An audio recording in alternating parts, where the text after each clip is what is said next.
ఒక్క ముక్కలో ఏం చెప్తారు సార్ ఆ గొడవ గురించి, నాగబాబు విఎస్ అల్లు అర్జున్?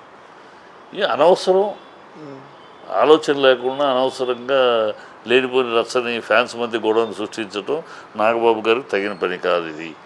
అది ఫ్యాన్స్ ఎవరు ఫ్యాన్స్? మీ కుటుంబంలోని హీరోల ఫ్యాన్సే. Allu family, Konidela family. ఈ హీరోలు కొట్టుకుంటంలో ఒకళ్ళొకళ్ళు ఫ్యాన్స్ కొట్టుకుంటాం ఎవరికి నష్టం, ఎవరికి మంచి? మీకే కదా. ఈ కనీస లాజిక్ లేకుండా, కనీస విశేషం లేకుండా మాట్లాడటం తప్పు. అనవసరంగా మాట్లాడి అనవసర ప్రజల్లో అలా లోపల ఉన్న ప్రశ్నల్ని, చంద్రబాబుకి మీరు ఎలా తల వంచారు, మీ అమ్మని తిట్టిన వాళ్ళు పౌరుషం చచ్చిపోయిందా మీకు, అమ్మని తిట్టిన వాళ్ళతో చేతులు కలిపితే తప్పులేంది, ఆయన చేస్తే తప్ప, ఇలాంటి ప్రశ్నలు పుట్టుకొస్తాయి. కనుక అది అనవసరం. ఇప్పటికైనా పులి స్టాప్ పెట్టాలి. ఎవరో ఒకళ్ళు ఇది పెరగకుండా చూడాలి. ఫ్యాన్స్ కూడా విచక్షణ కావాలి.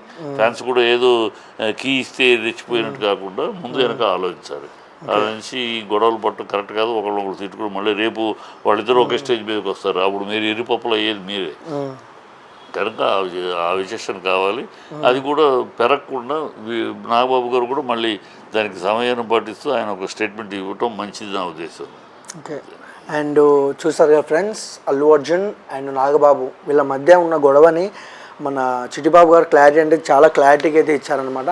అండ్ సేమ్ టైము ఒకటే మాట చిట్టిబాబు గారు అయితే చెప్తున్నారు, దీన్ని దృష్టిలో పెట్టుకొని ట్రోల్స్ కానివ్వచ్చు, ఫ్యాన్స్ గొడవలు కానివ్వచ్చు చేయాల్సిన అవసరం లేదు అని అయితే అంటున్నారు. అంటే ప్రొడ్యూసర్ చిట్టిబాబు గారు మాట్లాడింది కరెక్ట్ అయితే ఎస్ అని కామెంట్ చేయండి, కాదంటే నో అని కామెంట్ చేయండి. మీ అమూల్యమైన సమయాన్ని మాకు కేటాయించి కామెంట్ సెక్షన్లో మీ అభిప్రాయాన్ని మాకైతే తెలపండి అనమాట. అండ్ సేమ్ టైం మా వీడియో మీకు నచ్చినట్లయితే please like, share, comment, subscribe and thank you for watching.